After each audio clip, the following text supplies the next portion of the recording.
Sejam muito bem-vindos e bem-vindas a mais um podcast Dermato Papers. Aqui conversamos tudo sobre dermatologia. Eu sou Cláudia Ferraz. Eu sou Perla Gomes. E o assunto de hoje é Desmistificando a Síndrome das Unhas Frágeis.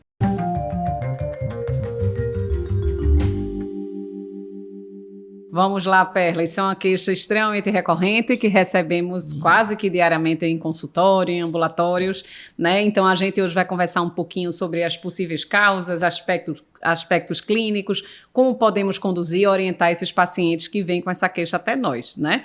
E aí a gente entende que a síndrome das unhas frágeis, na verdade, traduzem algum grau de fragilidade da placa ungueal. E essa frequência a gente vem estimando, né, a literatura de forma geral, que pode afetar até 20% da população em alguma época da vida, né? E costuma ser mais frequente em mulheres geralmente de meia idade, 40, 50 anos, principalmente pós-menopausa, mas que a gente precisa compreender um pouquinho sobre a fisiologia da unha para a gente poder entender o impacto de qualquer fator que vá alterar essa sua formação. Então vamos lá, Perlinha, qual seria então a importância da gente saber como se forma a placa ungueal, qual a sua composição, para traduzir até desmistificar e evitar fake news, né, sobre a composição da unha, que muitos pacientes vêm com uma série de questionamentos, introduzindo vitaminas e minerais, coisas que não têm absolutamente nenhuma relação e outras que podem ter. Exatamente. Como é que você pode traduzir? Inclusive dizendo que ela está dura porque ela está rica em cálcio, rico e tem menos cálcio, né? E a gente sabe que o cálcio não tem nenhum papel na formação da placa. Exatamente. Então vamos entender fisiologicamente como é a unha, né? Então a unha é importante, ela é uma estrutura totalmente queratinizada, né? Então ela é formada por queratinócitos, em camadas, em lâminas, são 25 camadas compactadas, né? E ela forma uma espessura de mais ou menos de meio a 1 milímetro. E entre essas camadas, a gente vai ter lipídios entre elas, né, ceramidas, e isso é importante a gente entender, porque a gente vai ver se esses lipídios começam a derreter, começam a sumir dali, você já vê que vai ter um espaço, uma perda da adesão. Daquela adesão, e isso vai contribuir para a unha ficar frágil, né? Então é importante já entender isso. Isso, e a lógica também, né, amiga, que a perda de lipídio, a gente sabe que o lipídio vai reduzir a perda de água de qualquer superfície. Então, se você perde lipídio, você naturalmente perde água de um material que já tem pouca água, né? Então, a gente vê que é praticamente queratina agregada com lipídiozinho para selar entre essas camadas. A lógica é essa. Exatamente. Né? Então, da onde vem essa placa? Normalmente, ela vem da matriz ungueal proximal, a grande maioria, que fica aqui abaixo da borda, né? Da cutícula, né? Do hiponíqueo. E aí, e um terço dela vai vir da matriz distal e do leito, né? Isso. Mas basicamente é da matriz proximal. Lembrando que ela tem um crescimento para cima e oblíquo, né? Até chegar lá no final, na parte distal do leito, né? Uhum. Então é importante a gente entender que ela tem esse eixo oblíquo e lembrar que ao redor dela vai ter vasos, nervos. Então, ali, se você tiver algum processo vascular, algum processo inflamatório local, tudo isso pode contribuir para uma fragilidade dessa unha. Então, a gente tem que pensar num todo, a estrutura como um todo. A lâmina está embaixo de uma pele, que está embaixo de um osso, que ali é vascularizado, né? Isso, então a lógica... compreender isso, né? Isso, muita gente entende como a unha, a placa ungueal, como um tecido quase que digitalizado, morto, mas a gente tem que entender que é o produto final de uma síntese da matriz. Então, o que está produzindo e trabalhando com alto teor metabólico é a matriz ungueal. Então, ele precisa ter nutrientes, ele precisa estar bem vascularizado, ele precisa não estar sofrendo o processo inflamatório para conseguir construir uma lâmina, uma placa ungueal de boa qualidade. Então, imaginem que esse tecido metabólico aí pode sofrer por vaso, por trauma, por inflamação e, com consequência, seu produto final, que seria a lâmina ungueal, vai vir alterada, né? E aí vamos discutir um pouquinho quais os componentes que fazem parte dessa lâmina ungueal, da placa ungueal. Porque ela fica dura, né? Porque ela fica dura. A gente sabe que tem queratina, tem um pouco de lipídio para selar, mas a gente sabe que existem alguns aminoácidos que têm um papel importante para promover ligação cruzada nessa queratina e promover um certo grau de dureza. Exatamente. Que não é o cálcio. Exatamente. Então, esses aminoácidos, normalmente, ele tem um alto teor de enxofre, particularmente a cistina. Isso. E aí você vai ter essas ligações cruzadas com a da queratina, e junto com isso a gente vai ter essa lâmina mais dura, lembrando também que a proteína da queratina das unhas ela é mais dura quando o pH está levemente ácido. Né? Então, isso é importante, porque se você aumenta o pH, você também está diminuindo esse endurecimento, deixando aquela unha mais amolecida, com mais facilidade de quebrar. Né? Então, é importante a gente entender isso. E tem ceramidas também fazendo parte nessa composição lipídica que sela, né, que fica entre as camadas. Então, praticamente, queratina, lipídio, nessa camada lipídica a gente ainda pode ter aminoácidos contendo predominantemente enxofre, sob a sua forma de cistina, e o componente de ceramidas que vai ajudar a manter a hidratação local, sabendo que é um tecido, né? E lipídio. Né? E aí, vamos para a prática. Como é que a gente reconhece as síndromes das unhas frágeis? Quais seriam os aspectos clínicos que a gente costuma ver na prática, Perla? Exatamente. Não é toda unha que chega, porque ela está ali esfarelando, vai dizer que tem cada...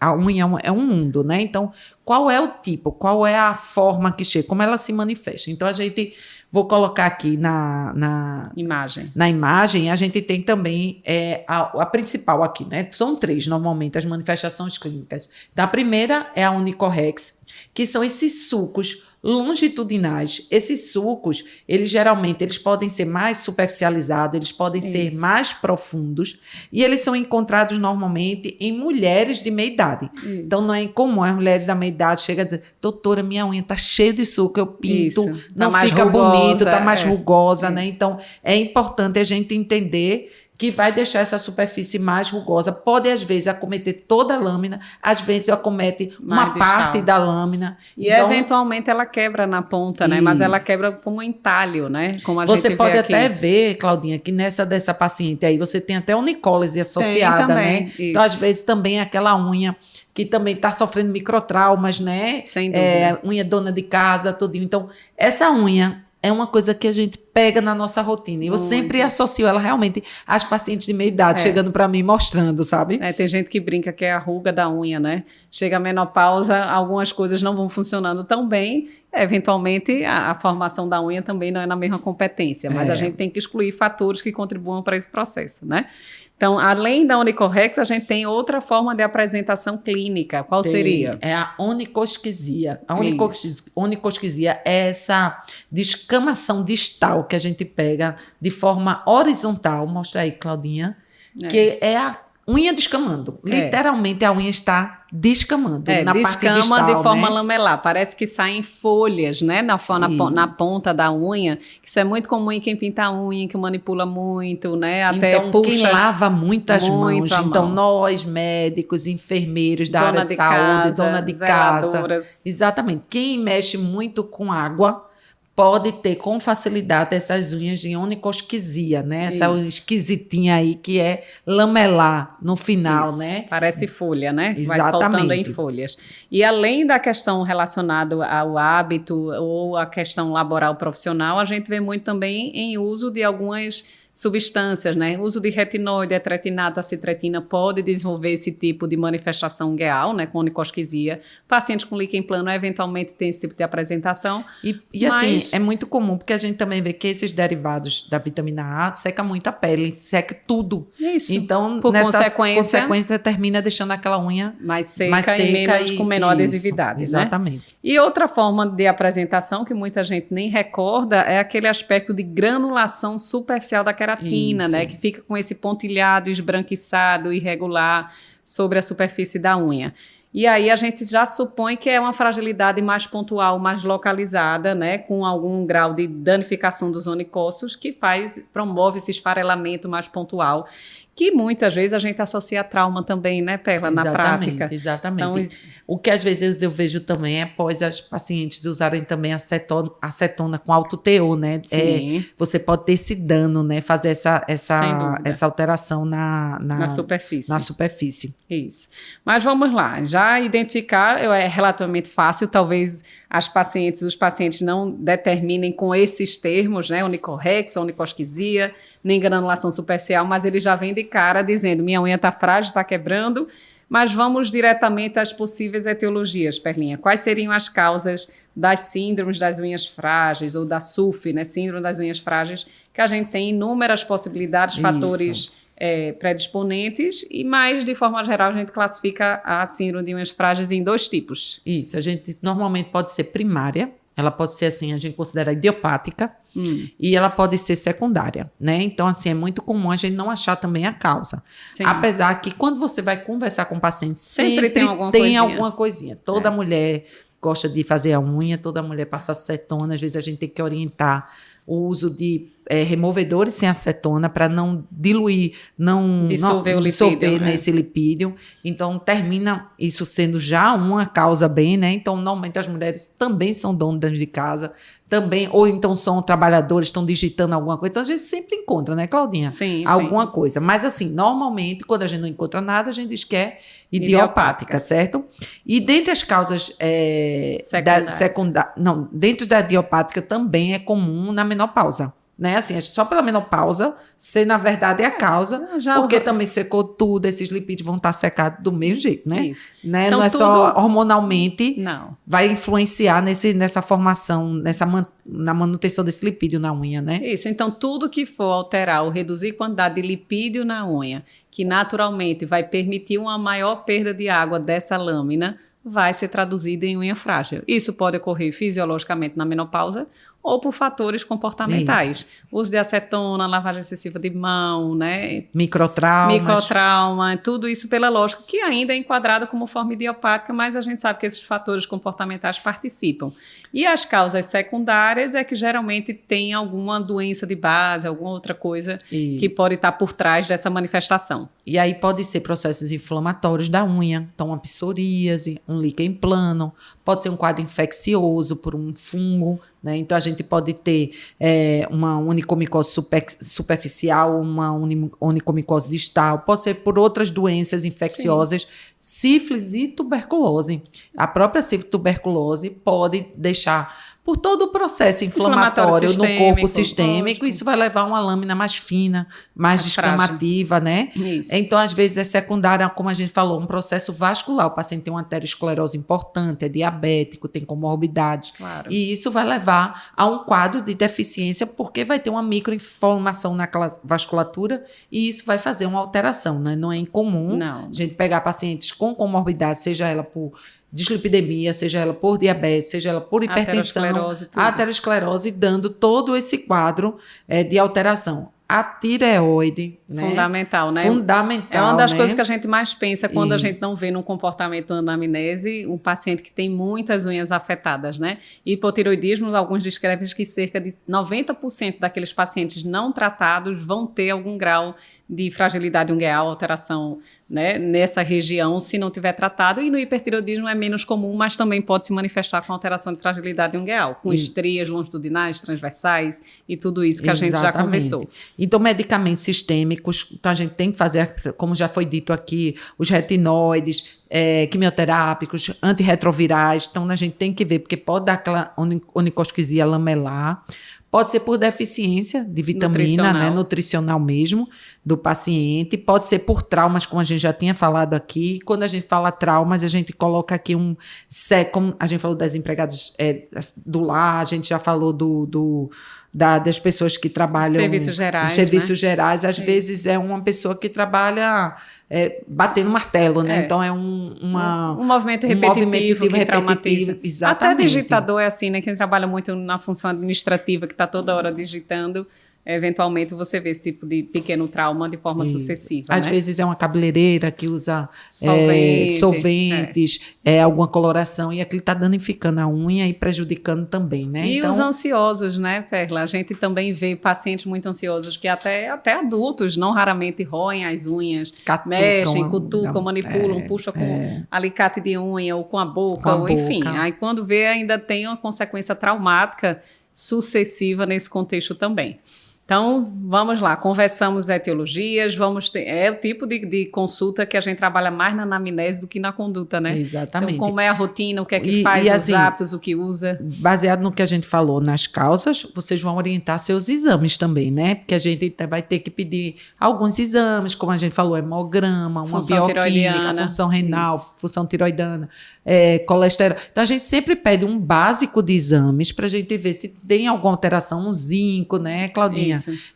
O ferro, a ferritina. Então, a gente sempre pede porque a gente dá uma geral no laboratorial também. Porque, às vezes, na clínica a gente não consegue detectar e quando a gente pede o exame, está ali, alteradinho, e a gente tem que tratar uma deficiência de vitamina D, ainda controverso, mas pode ser. Então, uma ferritina baixa, exatamente. Né? Então, a gente pede os exames de sangue para fazer uma investigação junto com a nossa... Uma triagem junto com a anamnese. Isso. E aí, a gente vai aprender agora como conduzir, né? Isso. Como conduzir, a gente vai ter que ser orientado de acordo com a anamnese e a rotina daquele paciente, né? Se o paciente tem um histórico de traumatizar muito, você vai ter que utilizar de mecanismos para traumatizar menos. Se ele lava muito e expõe muito as mãos à água, se possível, usar luva ou usar secativos logo após, ou o paciente que resseca muito, usar hidratantes, umectantes locais, né? Se tiver algum fator irritante, doença inflamatória de base, controle da doença de base, se tiver doença sistêmica, controle da doença sistêmica, a gente que, na verdade, tem que arrumar a casa como um todo,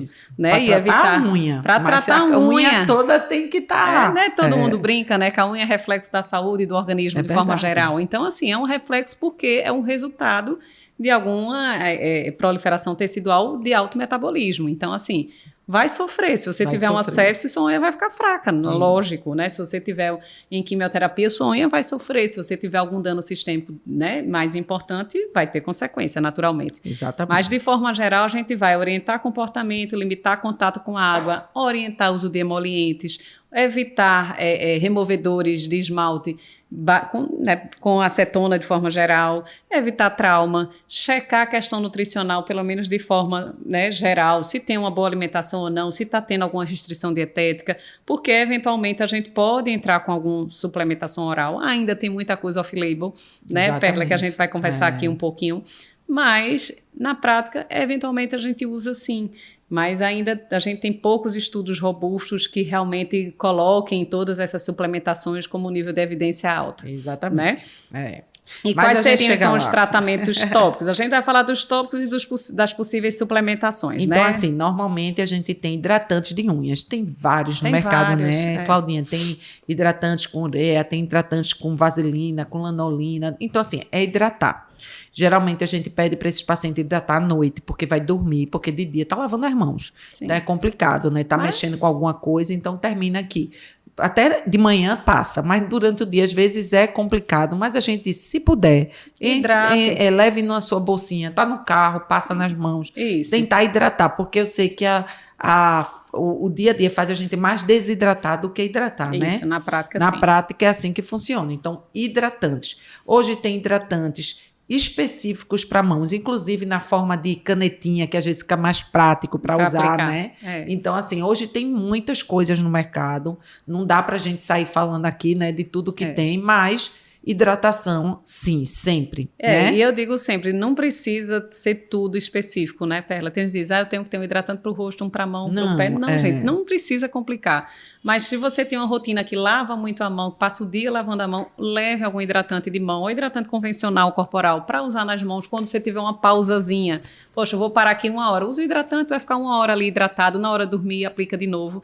Mas, lógico, a indústria já produz alguns veículos um pouco diferenciados, hidratantes específicos para unha, para a região periungueal, que é o que a gente vai falar aqui, assim como endurecedores de unha, né, que hoje em dia também já existe em farmácias industrializadas, né? Exatamente. Então, quais seriam esses de endurecedores de unha? O pessoal está achando que a gente vai falar de formol. Não, gente. Não. De formaldeído. Então, existem algumas substâncias que elas vão funcionar como se fossem vernizes, como se fosse uma película que vai ajudar aquela unha a não perder a hidratação. Vai ficar um pouquinho mais exatamente. Forte, né? Agora, tem vernizes que eles são hidrossolúveis, que eles são passados à noite e você não pode lavar as mãos. Porque se lavar, ele sai, entendeu? Isso. Então, normalmente, são vernizes que são usados diários, geralmente são noturnos, e eles vão servir para isso, para dar esse endurecimentozinho. Na verdade, é para dar essa película, e ele não reter mais água, não perder com o ambiente. Você fica à noite segurando aquela água na lâmina ali, né? Então, aí tem a hidroxipropil quitosana, que existe produtos no mercado, e existe também o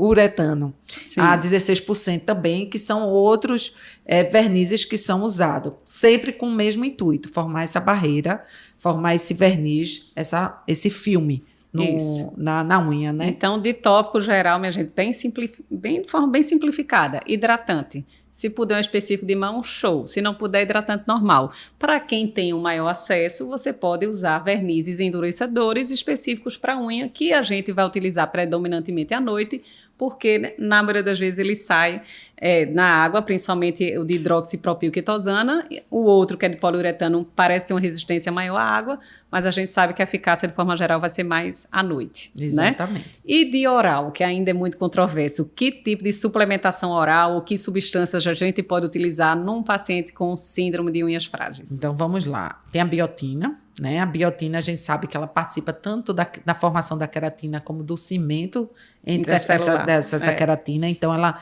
ajuda a endurecer essa unha, mas isso é controverso, precisamos de mais estudos. Mas, geralmente, a gente usa a biotina no valor de 5 a 10 miligramas dia. Na literatura, a gente, além da gente...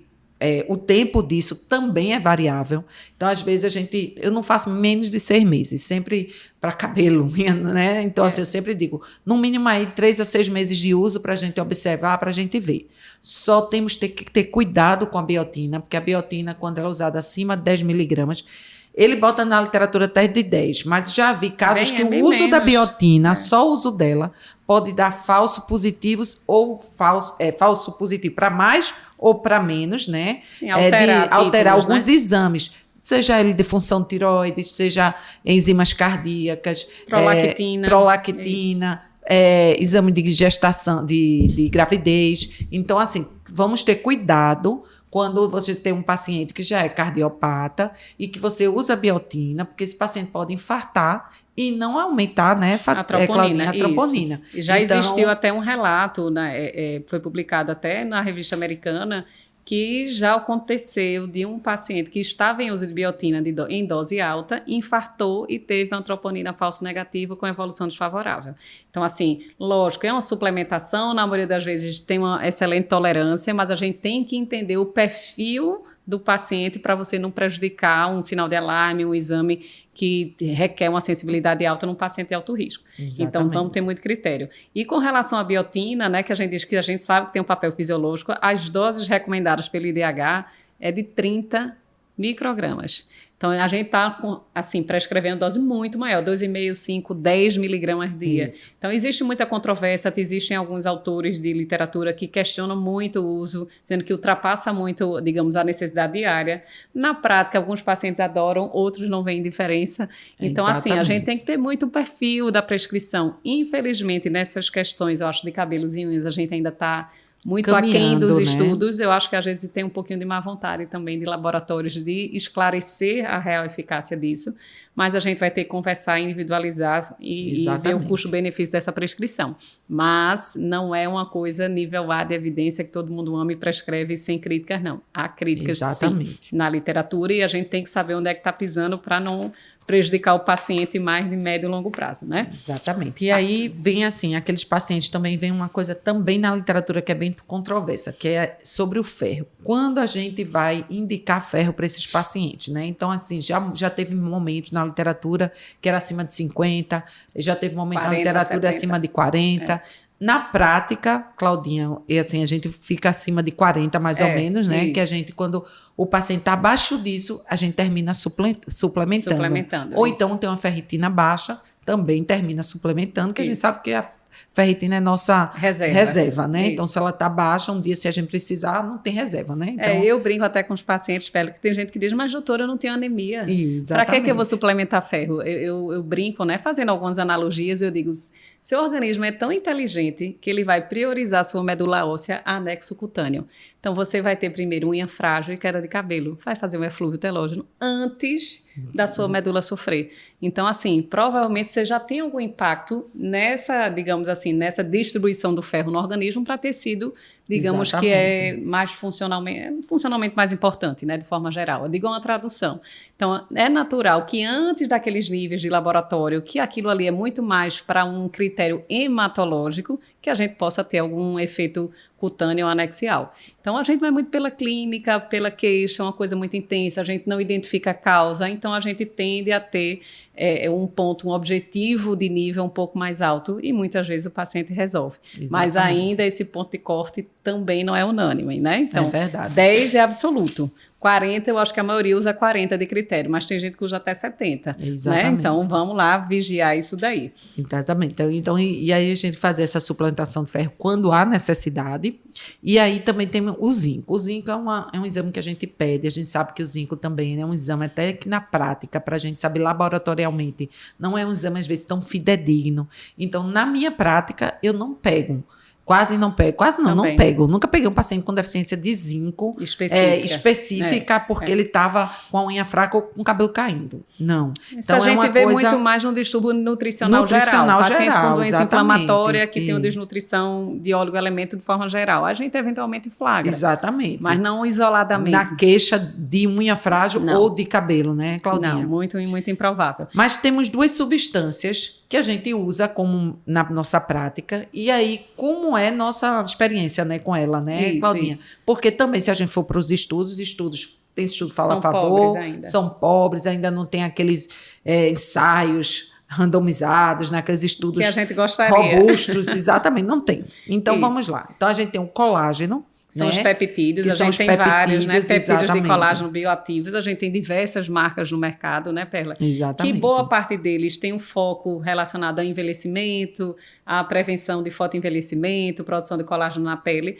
mas que na prática, quando a gente indica até após algum procedimento ablativo, a laser ou uso de bioestimulador injetável, a gente muitas vezes prescreve e uma queixa, entre aspas, um retorno, feedback positivo das pacientes é que elas vêm muitas vezes citando que as unhas estão muito mais fortes. Exatamente. Eu não sei se você tem essa sua impressão. Exatamente. Né? Muitas vezes a gente não prescreve diretamente para isso, mas às vezes a paciente já quer fazer um tratamento estético, já quer tem uma indicação, né, no contexto da cosmiatria de indicar e o paciente tem esse benefício. Então, eventualmente, a gente prescreve também que não tem efeitos colaterais, é muito tranquilo. Você pode prescrever por 3 meses, 6 meses, utilizar um pool desse de peptídeo de colágeno, né? E já existem trabalhos realmente, né, que melhoraram na prática, taxa, né, de crescimento, melhoraram o grau de fragilidade ungueal. Exatamente. E com melhora importante, uso em 24 semanas, né, do colágeno.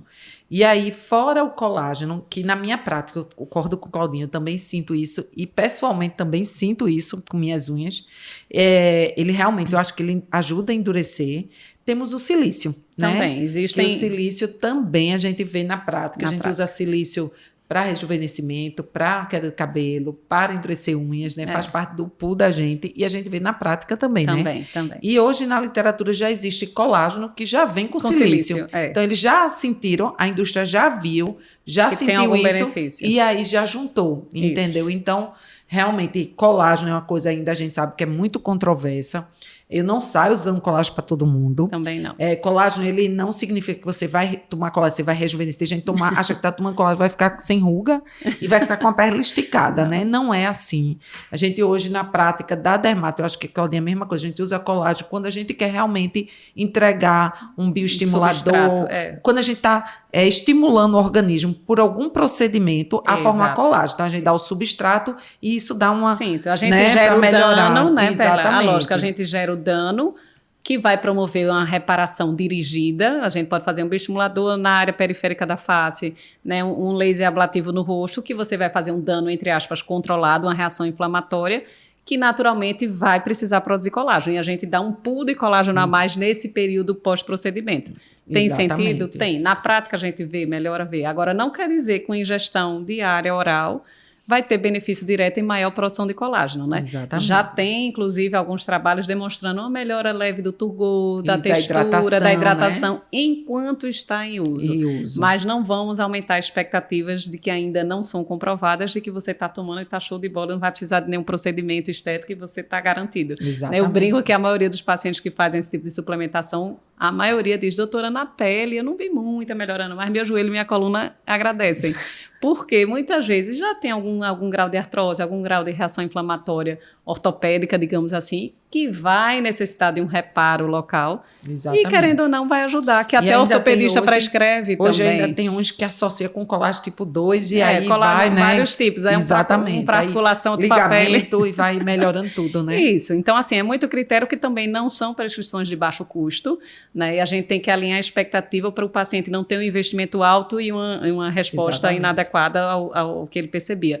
Mas, num contexto de síndrome de unhas frágeis, que a gente esclarece ao paciente, que o paciente já talvez tenha uma indicação pós-procedimento e tope fazer esse tipo de prescrição, tudo ok, e a gente pelo menos fica tranquilo que não vai ter bronca com relação a exames como a biotina. Então, é uma opção, né? Assim como o silício também, que aí você pode avaliar o custo-benefício de fazer isso isolado, fazer isso conjugado, não fazer. Então, a gente tem que individualizar. Mas ainda, infelizmente, a gente precisa de mais trabalho robusto, comparando todas essas intervenções orais, para a gente ter uma prescrição muito mais dirigida e assertiva, né? Exatamente. Mas fica aí uma possibilidade de possibilidades aí de opções, né, de prescrição para ajudar nosso paciente, porque no fim das contas eles querem que a gente resolva. É verdade. Né? A verdade é essa, né, Perla? Exatamente. Bom, eu acho que era isso que a gente tinha para conversar hoje. Se tiverem dúvidas, mandem, até experiências de vocês aí nos comentários. Se gostaram do nosso podcast, curta e compartilha com os amigos e continuem seguindo a gente em todas as redes sociais. Até a próxima, pessoal.